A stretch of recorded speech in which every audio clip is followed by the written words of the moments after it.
ಗೌಡರು ಮಾತನಾಡಬೇಕಾದ್ರೆ ಒಂದು ವಿಚಾರವನ್ನು ಪ್ರಸ್ತಾವನೆ ಮಾಡಿದ್ದಾರೆ.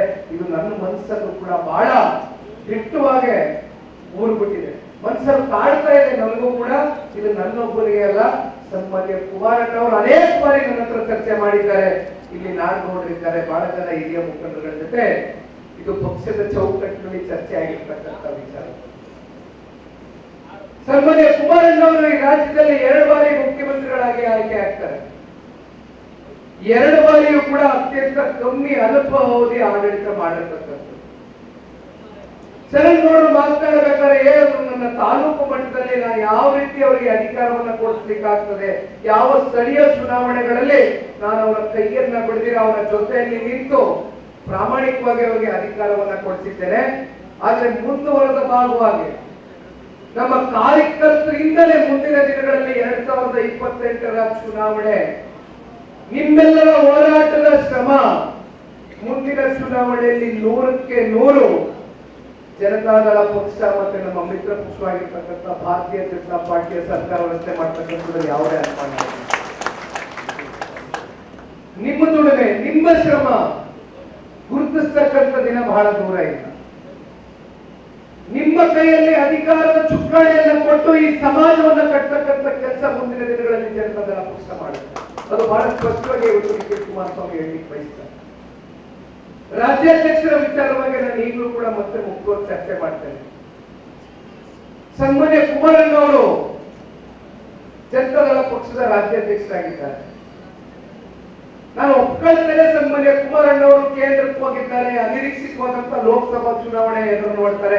ಕುಮಾರಣ್ಣನ ವಿಧಾನಸೌಧದಿಂದ ಯಾವ ಕಾರಣಕ್ಕೂ ವಿಧಾನಸಭೆಯಿಂದ ಕಳಿಸಬಾರದು ಅಂತಕ್ಕಂಥದ್ದನ್ನ ಬಹಳ ಸಾಕಷ್ಟು ಕೂಗು ನಮ್ಮ ಶಾಸಕ ಮಿತ್ರರು ಒತ್ತಡಗಳನ್ನ ಹಾಕೋದು.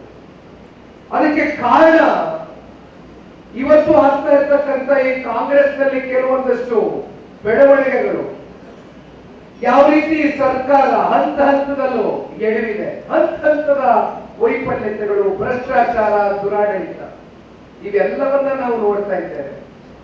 ಇಂಥ ಸಂದರ್ಭದಲ್ಲಿ ಒಬ್ಬ ನೈತಿಕತೆಯನ್ನ ಇಟ್ಕೊಂಡು ರಾಜಕಾರಣ ಮಾಡಿರ್ತಕ್ಕಂಥ ವ್ಯಕ್ತಿ ಯಾರಾದ್ರೂ ಕುಮಾರಣ್ಣ ಅವರು ಒಳಗಡೆ ವಿಧಾನಸೌಧದಲ್ಲಿ, ವಿಧಾನ ಮಂಡಳದಲ್ಲಿ ಇರಬೇಕಾಗಿತ್ತು. ನೀವು ಹೋಗಬೇಡಿ ನಮ್ಮನ್ನ ಬಿಟ್ಟು ಅಂತಕ್ಕಂಥದಕ್ಕೆ ನಮ್ಮ ಶಾಸಕ ಮಿತ್ರರು ಅವ್ರಿಗೆ ಮಾತನ್ನು ತಿಳಿಸಿದ್ರು. ಆದ್ರೆ ಕೊನೆಯ ಕಾಲಘಟ್ಟದಲ್ಲಿ ಪಕ್ಷವನ್ನು ಉಳಿಸಲೇಬೇಕು ಅಂತಕ್ಕಂಥ ನಿರ್ಣಯಕ್ಕೆ ತಲೆಬಾಗಿ ಸನ್ಮಾನ್ಯ ಕುಮಾರಣ್ಣ ಅವರು ನಮ್ಮ ಮಾತೃ ಜಿಲ್ಲೆ ಆಗಿರ್ತಕ್ಕಂಥ ಮಂಡ್ಯ ಜಿಲ್ಲೆಯ ನನ್ನ ಆತ್ಮೀಯ ಕಾರ್ಯಕರ್ತ ಬಂಧುಗಳ ಒಂದು ಪ್ರೀತಿ ಅಭಿಲಾಷೆ, ಅದಕ್ಕೆ ಮಣಿದು ಸನ್ಮಾನ್ಯ ಕುಮಾರಣ್ಣವರು ಮಂಡ್ಯದಿಂದ ಸ್ಪರ್ಧೆ ಮಾಡ್ತಾರೆ.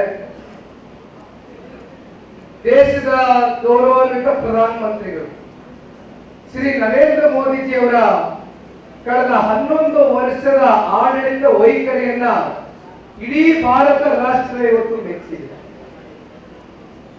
ಇತಿಹಾಸದ ಪುಟಗಳಲ್ಲಿ ನರೇಂದ್ರ ಮೋದಿಜಿಯವರು ಇವತ್ತು ಕೊಡ್ತಾ ಇರತಕ್ಕಂಥ ಕಾರ್ಯಕ್ರಮಗಳು, ಯೋಜನೆಗಳು ಯಾರು ಕೂಡ ಅಳಿಸ್ಲಿಕ್ಕಾಗಲಿಲ್ಲ. ಸನ್ಮಾನ್ಯ ದೇವೇಗೌಡರು ಅಂತಕ್ಕಂಥ ನಾಯಕ ಕಳೆದ ಸಂಸತ್ತು ಚುನಾವಣೆಯಲ್ಲಿ ಭಾರತೀಯ ಜನತಾ ಪಾರ್ಟಿಯಲ್ಲಿ ಎನ್ಡಿಎಯ ಮಿತ್ರಕೂಟದ ಭಾಗವಾಗಿ ಇವತ್ತು ಜನತಾದಳ ಪಕ್ಷವು ಕೂಡ ಇವತ್ತು ಏನ್ ಸೇರ್ಕೊಂಡಿದ್ದೆ, ನಾವು ಒಂದು ಬೆಂಬಲವನ್ನ ಕೊಟ್ಟಿದ್ದೇವೆ. ನರೇಂದ್ರ ಮೋದಿಜಿಯವರ ಆಡಳಿತವನ್ನು ಮೆಚ್ಚಿ ಅವರ ಜೊತೆನಲ್ಲಿ ಹೋಗಿದ್ದೇವೆ.